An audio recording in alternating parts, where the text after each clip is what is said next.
দাঁড়ান, জামাটি আগে এক নজর দেখে নিন, তারপরে বলবেন যে কীরকম হয়েছে। বলেছিলাম না জামাটি কাটিং করার সময় যে জামাটি সেলাই করার পর অসম্ভব সুন্দর হয়েছে, এবং তার চেয়ে বেশি সুন্দর হয়েছে জামার হাতাটি।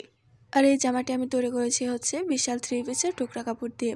মানে জামা কাটিং এবং সেলাই করার পর যে টুকরা কাপড়টুকু বেঁচে গেছে ওইটুকু দিয়েই আমি এই জামাটি তৈরি করেছি। তো এই জামাটি কিন্তু 2 থেকে 3 বছরের বাচ্চারা অনায়াসেই পরতে পারবে। আর আপনারা যদি বড়দের জন্য তৈরি করতে চান তাহলে কাপড় কিনে মানে সব ডিজাইন একই থাকবে, শুধু মাপটা একটু বাড়িয়ে নেবেন, মানে যা মাপ থাকবে তা নেবেন। আর এই মাপে তৈরি করতে 1.5 গজ কাপড় নিলেই হয়ে যাবে। আর জামাটি তো আমি আগে দেখিয়ে দিয়েছি যে সেলাই করার পর জামাটি দেখতে কীরকম হয়েছে। তো যাদের কাছে ভালো লাগবে তারাই অবশ্যই এই ভিডিওটি দেখবেন। আর ভিডিওটি দেখার শুরুতে আমি আপনাদেরকে বলে দিচ্ছি যে ভিডিওটি ভালো লাগলে ভিডিওতে লাইক দিয়ে দেবেন, এবং চ্যানেলে নতুন হলে চ্যানেলটিকে সাবস্ক্রাইব করে দেবেন, এবং ফেসবুক থেকে দেখে থাকলে পেজটিকে ফলো দিয়ে রাখবেন, যাতে পরবর্তী নতুন ভিডিও ছাড়ার সাথে সাথে আপনাদের মোবাইলে নোটিফিকেশন চলে যায়। তো এখানে সেলাই করার শুরুতে এখানে দেখতে পাচ্ছেন যে আমি একটা পটি মাঝ বরাবর চক দিয়ে বার করে নিয়েছি। এখন এই পটিটাকে আমি সেলাই দিয়ে নেব। তো এই পটিটাকে আমি একটু মানে মাঝখানে ফাঁকা রেখে তারপরে সেলাইটা দেব। এই পাশ থেকে একবার আর এই পাশ থেকে একবার, মানে ডান সাইড থেকে একবার বাম পাশ থেকে একবার। তো এই পটিটা দেওয়া হয়েছে যাতে মানে বাচ্চারা সহজে এই জামাটা পরার সময় গলাটা ইজিভাবে ঢুকে যায়, মানে মাথাটা ইজিভাবে ঢুকে যায়। তো তার জন্য এখানে পট্টিটা দেওয়া হয়েছে। এখানে আমি বাটন মানে অ্যাটাচ করে দেবো, আপনারা চাইলে চেনও দিতে পারেন আপনাদের রুচি অনুযায়ী। তো তারপরে এখন আমি এই পট্টিটাকে একটা ভাঁজ দিয়ে এখানে সেলাইটা দিয়ে দিচ্ছি। তো এখানে আমি এরকমভাবে সেলাইটা দিচ্ছি যাতে আমরা প্রথমে যে সেলাইটা দিয়েছি এই সেলাইটা যাতে ডেকে যায়।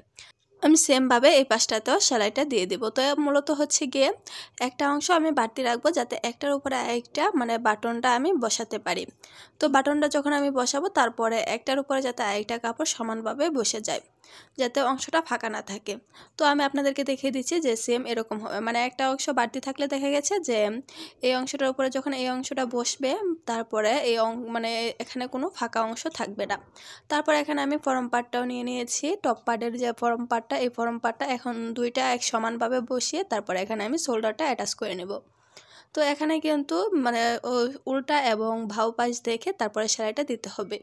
তো এখানে আমি আপনাদেরকে একটা সেলাই করে দেখিয়ে দিচ্ছি, আপনারা কিন্তু দুইটা করে সেলাই দিয়ে নেবেন। তারপরে এখানে আমি মানে পাইপিং দেওয়ার জন্য একটা কাপড় আড়াআড়িভাবে কাটিং করে নেব।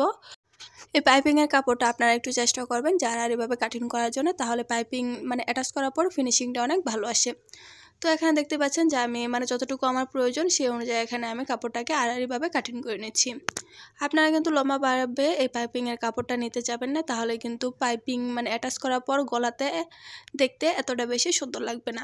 তারপরে একটার সাথে আমি আরেকটাকে সমানভাবে রেখে সেট করে নিচ্ছি। তো আপনাদের যদি কাপড়টা একটু বেশি থাকে তো এই ক্ষেত্রে মানে বেশি একটা জোড়া দিতে হবে না, একটা বা দুইটা নিলেই হয়ে যাবে। তারপরে এখন আমি পটির পাটটাকে উল্টো সাইডে রেখে পাইপিংটা ডাবল করে ভাঁজ দিয়ে সোজা সাইডে কিন্তু ডাবল করে ভাঁজ দিতে হবে। তো সোজা সাইডে রেখে আমি মানে সোজা সাইডে পাইপিংটা রাখতে হবে এবং বডির কাপড়টাকে উল্টো সাইডে রেখে তারপরে এখানে আমি সেলাই দিয়ে নিচ্ছি। তো এখানে কিন্তু বেশি একটা অ্যালাউন্স রেখে তারপরে সেলাইটা দেওয়া যাবে না। দেখা গেছে যে বেশি করে অ্যালাউন্স দিয়ে এই জায়গাটা সেলাই করলে যখন এই পাইপিংটাকে উল্টিয়ে সোজা সাইডে নিয়ে তারপরে সেলাই দিয়ে আটকে নেব তখন বাড়তি কাপড়টুকু বের হয়ে থাকে, দেখতে এতটা ভালো লাগে না। তারপর যে যে জায়গাতে মানে রাউন্ড শেপ আছে এই জায়গাতে আমি ছোট ছোট করে কাট করে দিয়েছি যাতে ফিনিশিংটা ভালো আসে। তারপর পাইপিংটাকে আমি উল্টিয়ে সোজা সাইডে এনে তারপরে একটা সেলাই দিয়ে আটকে নিচ্ছি। আর এরকমভাবে সেলাইটা দিতে হবে যাতে করে নিচের যে সেলাইটা আছে এই সেলাইটা যাতে ডেকে যায়। এই সেলাইটা দেখা গেলে কিন্তু মানে দেখতে এতটা ভালো লাগবে না। তারপর দেখতে পাচ্ছেন যে কিছুটা অংশ বাড়তি কাপড় আছে, মানে বাড়তি পাইপিং আছে, এই পাইপিংটুকু আমি একটা ভাঁজ দিয়ে আবার সেলাই দিয়ে নিচ্ছি। মানে মূলত এখানে আমি টাক দিয়ে নিচ্ছি যাতে এই পাইপিংটুকু ভাঁজ দিয়ে মানে দেখতে সুন্দর লাগে। তো তারপরে এখানে আমি দুইটাই সেমভাবে সেলাইটা করে নিয়েছি। মূলত আমি পাইপিং যদি গলাতে অ্যাটাচ করি তাহলে এভাবে করেই আমি সেলাইটাতে দেখা গেছে যে পাইপিংয়ের যে ফিনিশিং এই ফিনিশিংটাও ভালো আসে, দেখতেও সুন্দর লাগে। তারপরে এখানে আমি টপ পার্টে যে ফরম পার্টটা আছে এই ফরম পার্টে একটা পট্টির মতন মানে মূলত একটা পাইপিংয়ের মতন করে দিয়ে দেবো। আর এটা পাইপিং বললেও হবে না, এই পাইপিং হয় চিকন, আর এই অংশটা আমি একটু চওড়া করে দেব যাতে দেখতে সুন্দর লাগে। আমি এখানে ফুল বসিয়ে দেব এবং কিছু বাটন বসিয়ে দেব। তারপরে এই কাপড়টাকে আমি আবার উল্টিয়ে সোজা সাইডে এনে আরেকটা সেলাই দিয়ে নিচ্ছি। তো সেলাইটা মূলত আমি পাইপিংয়ের মতনই দিচ্ছি যাতে নিচের সেলাইটা দেখে যায়। তো এরকমভাবে আমি পুরোটা সেলাই দিয়ে নেব। তো ভিডিওটা যদি আপনারা মনোযোগ সহকারে দেখেন তাহলে আপনারাও এরকম সুন্দর একটি জামা কাটিং এবং সেলাই করতে পারবেন। আর আমার এই জামাটির কাটিং ভিডিও যারা দেখেননি অবশ্যই গিয়ে দেখে আসবেন। আর আপনাদের দেখার সুবিধার জন্য এই ভিডিওর ডেসক্রিপশন বক্সে আমি লিংক দিয়ে রাখবো। তারপর সেলাইটা করা হয়ে গেলে আমি নিচের যে পাটটা আছে এই পাটের জন্য যে কাপড়টা রেখেছিলাম ওই কাপড়টা এখন আমি কুচি দিয়ে নেব। তো আপনারা চাইলে হাত দিয়েও কুচি দিতে পারেন। এই ক্ষেত্রে আমি যে কাজটা করেছি স্টিচটাকে একদম পাতলা করে তারপরে সেলাই দিয়ে নিচ্ছি। এভাবে করে সেলাই দিলে দেখা গেছে যে এই যে এই পাটটার কুচিটা অনেক সুন্দর হয়, দেখতে অনেকটাই ভালো লাগে, কিনা জামার মতন দেখা যায়। তো তারপর এখানে আমি এভাবে করে কুচি দিয়ে হাত দিয়ে একটু টান দিয়ে ঘন করে নিয়েছি কুচিটি। মূলত আমার টপ পার্টের বডির মাপ যতটুকু হয়েছে এতটুকুতেই আমি এই কুচিটাও দিয়ে নিয়েছি। তো আপনারা চাইলে হাত দিয়েও কুচি দিয়ে এরকমভাবে নিয়ে নিতে পারেন। তো তারপরে যে পার্টটাতে আমি পাইপিং অ্যাটাচ করেছিলাম এই পার্টটা উপরে রেখে তারপরে এখানে সেলাই দিয়ে নিচ্ছি। আর আপনারা যে অংশটা না বুঝবেন অবশ্যই কমেন্ট করে জানাবেন, আমি আপনাদের কমেন্টে রিপ্লাই দিয়ে দেব। তাও যদি না বুঝতে পারেন আমি সেমভাবে আরেকটি ভিডিও দেওয়ার চেষ্টা করব আরও সহজভাবে। তো আমার কাছে মনে হয়েছে যে আমি একদম সহজভাবে আপনাদেরকে দেখিয়েছি। যদি আপনারা মনোযোগ সহকারে সুন্দরভাবে ভিডিওটি দেখেন তাহলে অবশ্যই বুঝতে পারবেন। তো দেখতেই পাচ্ছেন এখানে আমি দেখেন ফাঁকা ফাঁকা হয়ে আছে এই অংশটুকু, এই অংশতে আমি আরেকটা সেলাই দিয়ে আটকে নেব। তাহলে দেখা গেছে যে এইখানে কিন্তু দেখতে আরও বেশি সুন্দর লাগবে। তো আপনারা চাইলে এ পর্যায়ে যে মাঝখানে যে ফাঁকা অংশটুকু আছে এই অংশটা আপনারা এখানে ফিতাও অ্যাটাচ করতে পারেন। মাঝখান দিয়ে একটা ছিদ্র রেখে তারপরে এখানে ফিতা অ্যাটাচ করে দুইটা ফিতা আবার সামনের দিক দিয়ে বের করে রাখলে কিন্তু দেখতে আরও বেশি সুন্দর লাগবে, ওইটাও আরেকটা ডিজাইন হয়ে যাবে। তো এখানে আমি আর কোনো ঝামেলা করতে চাইনি, তার জন্য এরকমভাবে দিয়ে দিয়েছি। তো সেমভাবে আমি এখানে পিছনেও কুচি দিয়ে তারপরে এই নিচের পাটটা অ্যাটাচ করে নিয়েছি। তো পিছনে আমি আর কোনো পট্টি অ্যাটাচ করিনি। তারপরে এখানে আমি বেল্ট দেওয়ার জন্য এখানে আমি একটা কাপড় কেটে নিয়েছিলাম, এই কাপড়টা এখন আমি সেলাই করে নিয়েছি। সেলাই করে তারপরে একটা কলমের সাহায্যে বেল্টটাকে আমি উল্টে নেব। তো আপনারা চাইলে এখানে বেল্ট অ্যাটাচ করতেও পারেন, না হলে স্কিপ করতে পারেন। তো দেখা গেছে যে ছোটো বেবিদের জামাতে বেল্ট অ্যাটাচ করলে অনেকটাই সুন্দর লাগে, এবং যদি জামাটা একটু লুজও হয় বেল্টটা বাঁধলে জামাটা অনেকটাই ফিটিং হয়ে যায়। তো ছোটো বাচ্চাদের জামা যদি ফিটিং না হয় তাহলে কিন্তু দেখতে সুন্দর লাগে না। তারপরে এখানে আমি বডির মাপ দিয়ে তারপরে এখানে বডির অংশটুকু সেলাই করে নেব। তো আপনাদের বেবির বডির মাপ নিয়ে এখানে আপনারা সেলাইটা দিয়ে দিবেন। তারপর এখানে আমি সেলাইটা দেওয়ার পরে যে কোমর পর্যন্ত আসলে এই অংশতে আমি ফিতা অ্যাটাচ করে বেল্টটা অ্যাটাচ করে দিলাম। তারপরে এখানে আমি সোজাসুজি সেলাইটা দিয়ে দেব। তো আমি আপনাদেরকে একটা সেলাই করে দেখিয়ে দিচ্ছি, আপনারা কিন্তু সেমভাবে এখানে দুইটা করে সেলাই দিয়ে নেবেন। তারপর সেমভাবে আমি এই পার্টটাও সেলাই দিয়ে নিয়েছি। যেহেতু একই নিয়মে সেলাই করতে হবে আমি আপনাদেরকে একটা সেলাই করে দেখিয়ে দিয়েছি, সেমভাবে আমি আরেকটিও সেলাই করে নিয়েছি অফ ক্যামেরায়।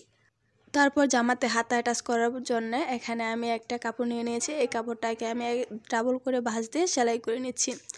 তো মূলত যারা কাটিং ভিডিওটি দেখেছেন তারা অবশ্যই বুঝতে পারবেন। আর দেখা গেছে কাটিং ভিডিও এবং সেলাই ভিডিও একসাথে দিতে গেলে ভিডিওটা অনেক লং হয়ে যায়, আর লং ভিডিওগুলো অনেকে দেখতে চান না। আর যদি আপনারা কাটিং এবং সেলাই ভিডিও একসাথে দেখতে চান তাহলে অবশ্যই কমেন্ট করে জানাবেন, আমি কাটিং এবং সেলাই ভিডিও একসাথে দিয়ে দেব। তো দেখতেই পাচ্ছেন যে এই পাটটাতে আমি সেমভাবে কুচিটা দিয়ে নিয়েছি, যে টপ পার্টের নিচের পার্টে যেরকমভাবে আমি স্টিচটাকে পাতলা করে কুচি দিয়েছিলাম সেমভাবে এখানেও কুচি দিয়ে নিচ্ছি। তারপরে উপরেও আমি আরেকটা দেখেন টুকরো একটা লম্বা কাপড় নিয়ে এই কাপড়টার উপরে এই কাপড়টাকে আমি অ্যাটাচ করে দিব। মূলত এখানে দুইটা পার্টেই কুচি দেওয়া হবে। তো তারপরে এখানে আমি একটার সাথে আরেকটা ভালোভাবে অ্যাটাচ করে দিচ্ছি। এখানে কিন্তু উল্টা এবং উল্টো পাশ এবং সোজা পাশ দেখে তারপরে সেলাইটা দিতে হবে।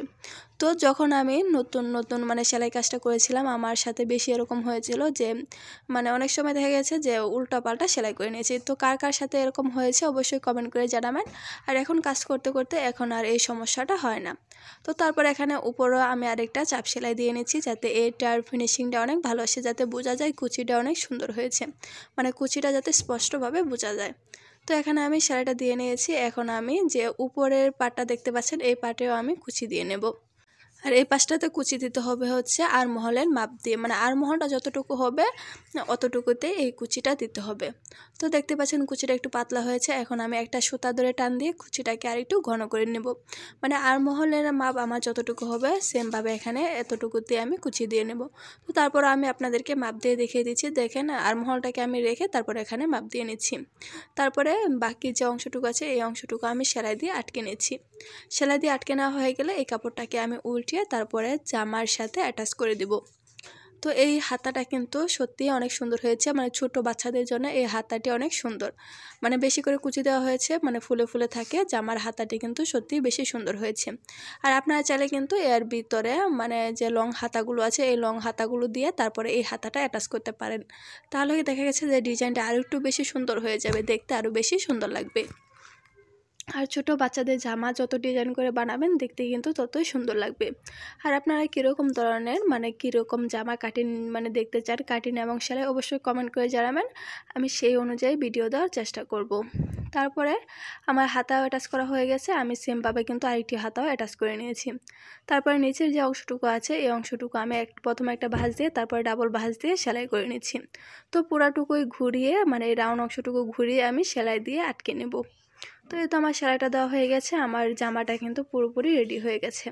এখন আমি আপনাদেরকে একটু দেখিয়ে দিই। তো এখানে মানে হাতের অল্প কিছু কাজ বাকি আছে, সামনে একটা ফুল দেব এবং পিছনে টিপ বাটন দিয়ে দেব, যাতে ওই যে জায়গাতে আমি ফাড়া অংশ রেখেছি 3.5 ইঞ্চির মতন ওই অংশতে আমি বাটন অ্যাটাচ করে দেব।